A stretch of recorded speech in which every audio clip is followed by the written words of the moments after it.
On Easter Island, there are huge statues called Moai. Researcher Alexander Dalrymple writes in his historical accounts about the first European voyage to discover that island. It was led by a man named J. Roggeveen in 1722. C.F. Behrens, a man who was on that ship, wrote these words about the stunning inhabitants that they confronted when they landed on the island. I quote, "With truth, I would say that those savages are all of more than gigantic size. The men are tall and broad in proportion, averaging more than 12 feet in height. Surprising as it may appear, the tallest men on board our ship could pass between the legs of these children of Goliath without bending the head. The women cannot compare in stature with the men, as they are commonly not above 10 feet high." Welcome to Patterns of Supernatural Phenomena.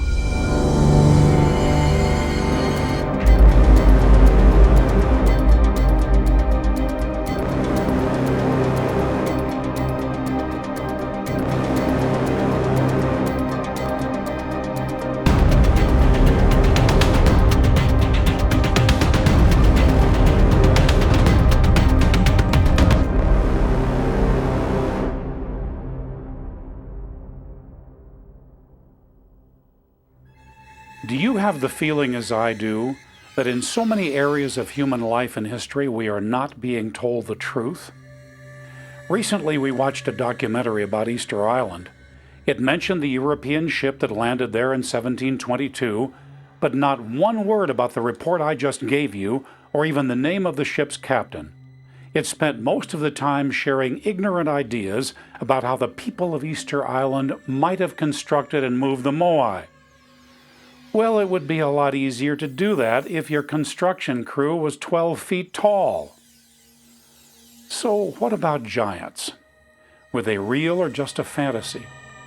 Mythologies around the world are full of giants.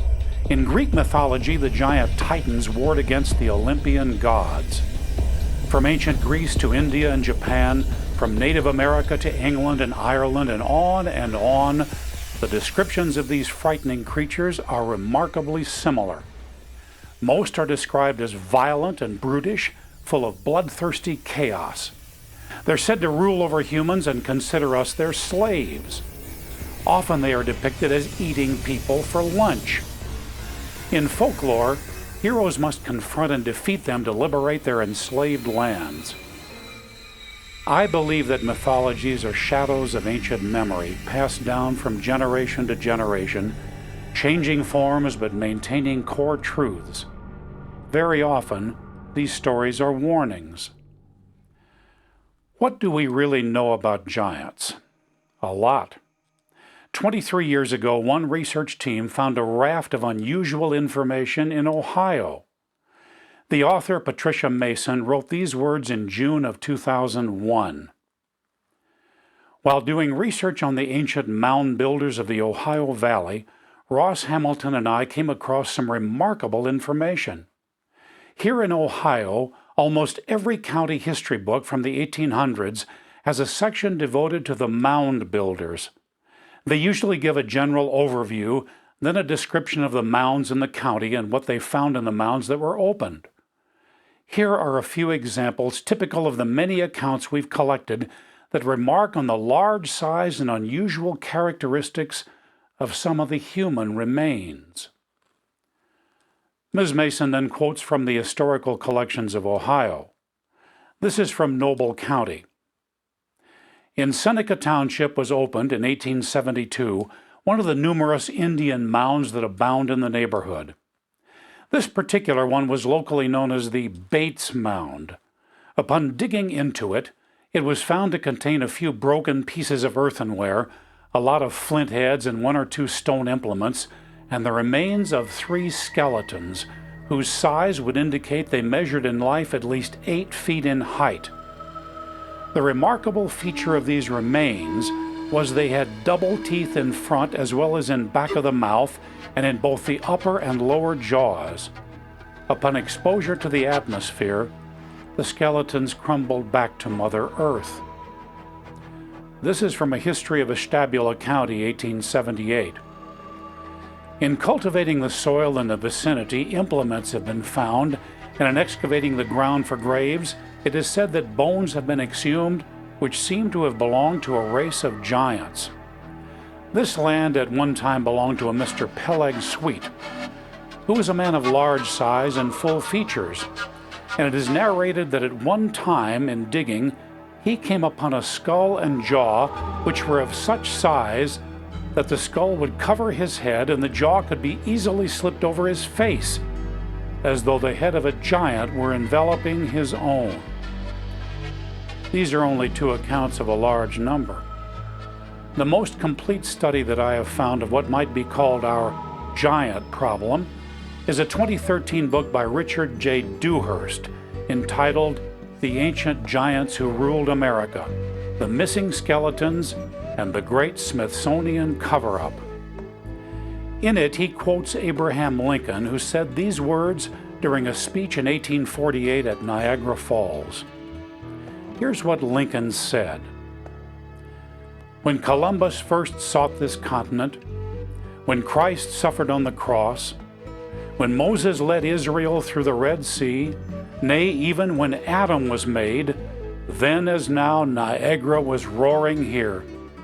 The eyes of that species of extinct giants, whose bones fill the mounds of America, have gazed on Niagara as ours do now. There are those who have tried to tell us that he was speaking about mastodons, but that is absolutely nonsense. No mastodons were ever found carefully buried in mounds. Native American tribes are full of stories about wars with giants. The Choctaw tell of a war with a race of giants that inhabited Tennessee. The Comanche of the Great Plains spoke of a race of white giants that ruled the land until the Great Spirit destroyed them. The Navajo recall the same white giants that enslaved their tribes. The Paiutes have an oral history of red-haired white giants 10 feet tall who were cannibals and lived in Nevada. Giants were reported by the Manta of Peru. The name Patagonia, given by Magellan, means land of the giants. Inca legend states that Lake Titicaca was the location where the god Viracocha created a race of giants. And these giants built Tiahuanaco 12 miles away and many other cities and bizarre structures. But their evil was so terrifying that Viracocha destroyed them in a world flood. Of course, the record of giants has not come down to us only from Native Americans. Sebald de Weert was a Flemish captain who lived and explored at the end of the 16th century. He's best known for plotting the Falkland Islands in 1600. He and his crew had a very strange experience while traveling through the Strait of Magellan at the farthest point of South America. He reported that at one place, 7 odd-looking boats approached them that were full of naked giants who had long hair and reddish-brown skin.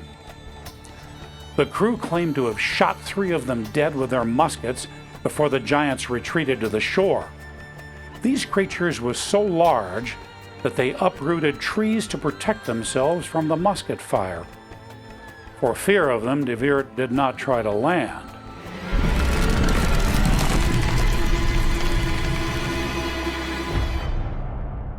Earlier in 1520, Magellan had reported seeing giants in the strait. Many other explorers, including Sir Francis Drake, stated that they had seen giants in that area, with the last sighting taking place in 1764 by Commodore John Byron. Then there is the odd story of the 12-foot-tall, 2-headed giant known as Cap d'Oie, who was supposedly captured and killed by Spanish sailors in Patagonia in 1673. As one story goes, after capturing him, they strapped him to the mast.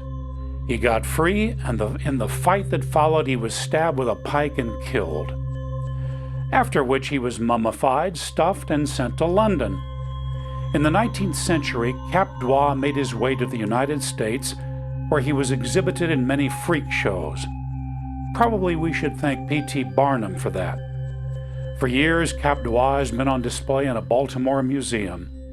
It's claimed that physicians examined his body in the 1960s and stated that indeed he was real, but no other experts have immersed themselves in his twin heads. Is Cap Droit real? We don't know. But he's fascinating to look at, and if he is real, that would be a huge fly in the accepted anthropological ointment. But there are a lot of flies in that ointment, such as the giant of Castelnau in France.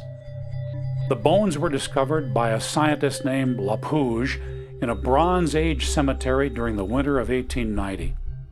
His findings were published in the journal La Nature. The height of the giant was estimated at 11 feet 6 inches tall, and the bones were dated to the Neolithic period. A number of scientists examined them. From France, let's go to Romania, where one of the strangest archaeological discoveries in history was made. It's called the Hyperborean Gallery. Over 5,000 years ago, this utterly weird facility was constructed. In 2012, geologists were tracing a vein of gold nearby. Suddenly, as they dug, they came to the base of the gallery. In front of them was an odd gravestone. The rock didn't look like anything from the area. They took a sample for testing. This tombstone was made of 55% 50-carat gold dust, 15% granite dust, and 30% wolfram, which is another name for the chemical element tungsten. The stone had been formed using a technology unknown in our day. But that wasn't the weirdest discovery that had been made in that location. In 1976, in that same gallery, archaeologists had uncovered the skeleton of a giant buried with his knees bent. If he had been standing in front of them, he would have been 33 feet tall. Not having the equipment to analyze the bones, they had sent them to Moscow. And from there, like so many such discoveries, no one has heard anything about them since. Many other giant humanoid bones have been resurrected from caves in Romania. Apparently, they too have been misplaced after being turned over to authorities.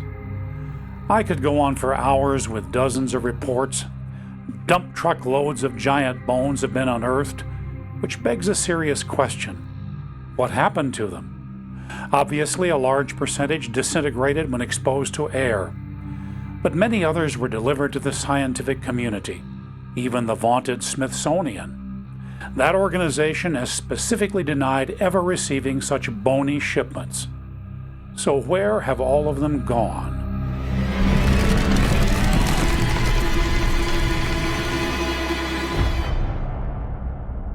Am I proposing a conspiracy theory?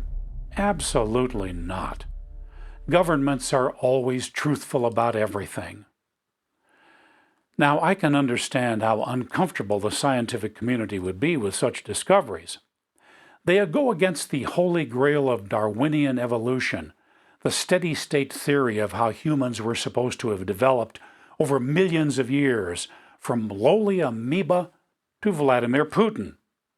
Better to hide all anomalies that would be embarrassing to explain. So do monstrous collections of giant bones exist right now in some huge warehouse right out of Raiders of the Lost Ark? Would you be surprised if they did? I think there's another reason why many in the scientific community would prefer to hide the giants. Discoveries like these point straight back to the Bible. Genesis 6, verses 1 through 4 tell a strange story. Now it came to pass, when men began to multiply on the face of the earth, and daughters were born to them, that the sons of God saw the daughters of men that they were beautiful, and they took wives for themselves of all whom they chose. And the Lord said, My spirit shall not strive with man forever, for he is indeed flesh. Yet his days shall be 120 years. There were giants on the earth in those days, and also afterward, when the sons of God came into the daughters of men, and they bore children to them. Those were the mighty men who were of old, men of renown. Today, if it were considered true, what is recorded in this account would be termed hybridization. And in the Bible, these giant hybrids, the offspring of supernatural beings and human women, are called Nephilim. The Genesis account of giants offers a startling and disturbing explanation of the truth behind so many mythological records. Apparently, before the Great Flood, these vile beings lived all over the world and had filled it with sickening violence and evil.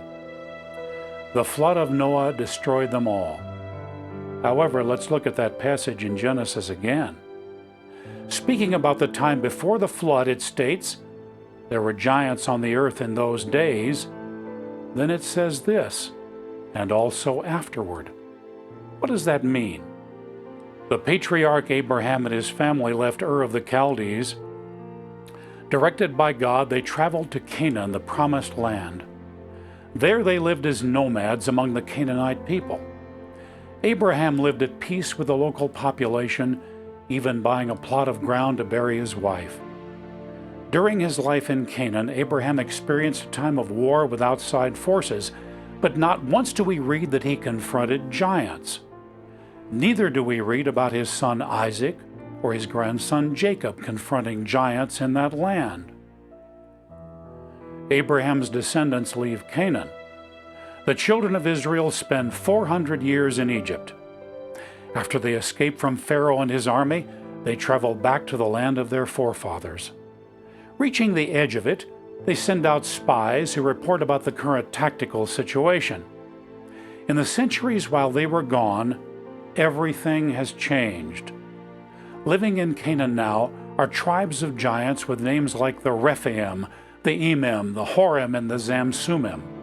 The kingdom of the Amorites, called Bashan, had a king named Og who was a giant. He had an iron bed that was 13 feet long and is 6 feet wide. His domain was the land of the giants. Later we meet other giants named Arba, Anak and his 7 sons, the Anakim. Goliath the giant, whom David defeated, had 4 brothers.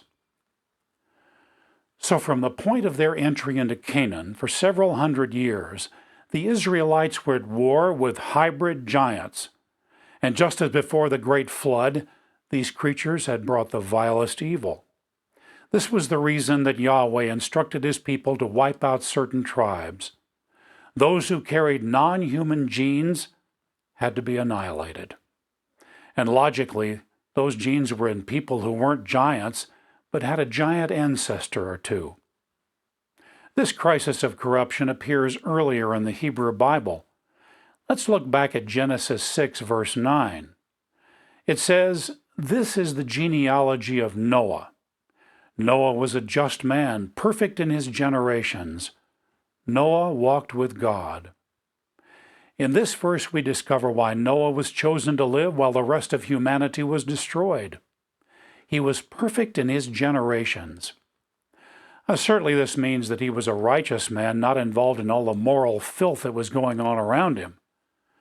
But there is another strong implication.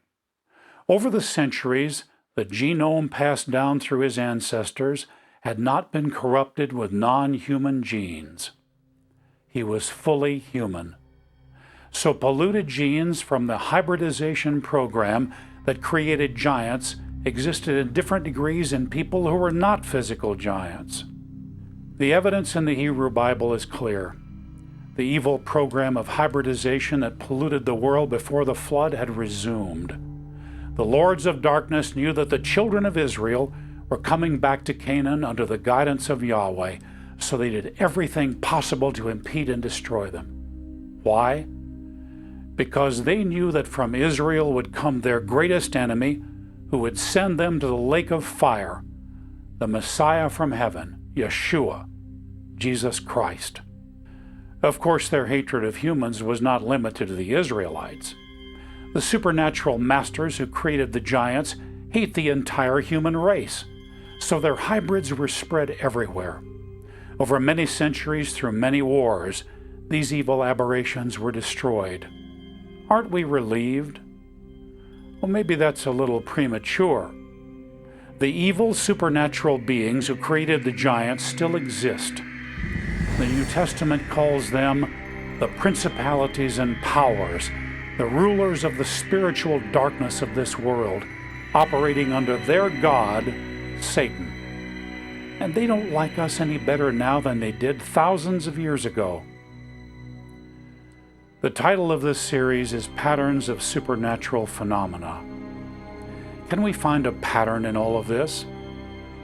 I contend that the hybridization program that created giants has been replaced over centuries with one that is far more subtle and practical. After all, if you want to destroy the human race, but God won't let you do it because for whatever incomprehensible reason He loves us little people, what new tactics would you employ? Impregnating human women with giant monsters is just not a viable strategy anymore. The OBGYNs of the world would notice. Also, as far as military strategy is concerned, giants just don't work. I can tell you from my own military experience that one .50 caliber round in the right anatomical location would turn a giant into a huge pile of rotting meat. There are those who believe, and I am one of them, that a very different program of genetic hybridization is being inflicted on the human race right now. Terror, control, and our ultimate destruction is still the objective.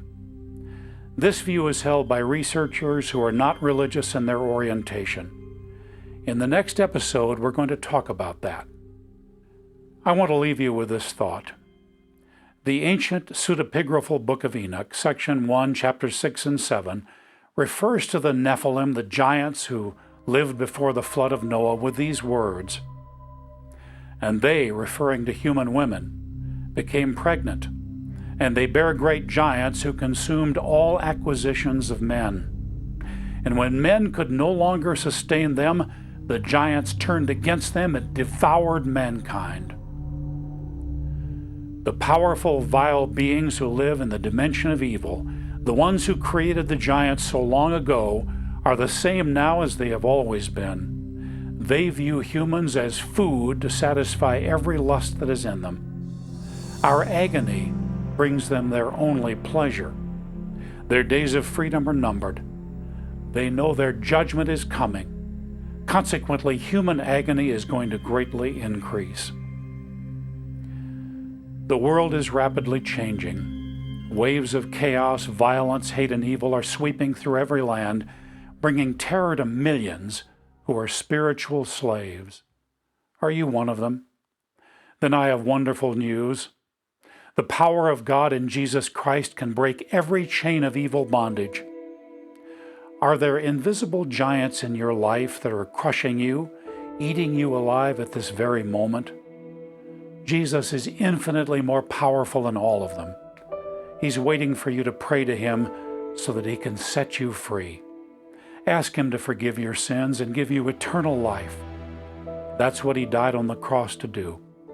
The choice is clear. Be a slave to darkness, or be a servant warrior of Jesus the King, working to set others free. Typically, most people who claim to be Christians are just slaves with a churchy flavor. If we can be of help to you in gaining your own freedom, contact us in the comments section. If you are a true follower of Jesus who believes in the power of prayer to heal and release those who are enslaved, I invite you to join a group that we are forming. As part of this group, whose names will never appear anywhere, your only responsibility will be to pray for specific people and situations relating to spiritual attack and enslavement. If you're willing to join us, contact us by email, thorncrownstudios@gmail.com. Until next time, please do like and subscribe to our channel and share it with your friends. And if you would like to help grow the outreach of Thorn Crown Studios, we'd love for you to be one of our sponsors. We have a Patreon page and a Buy Me a Coffee page. The smallest gift is greatly appreciated. Thank you so much for watching.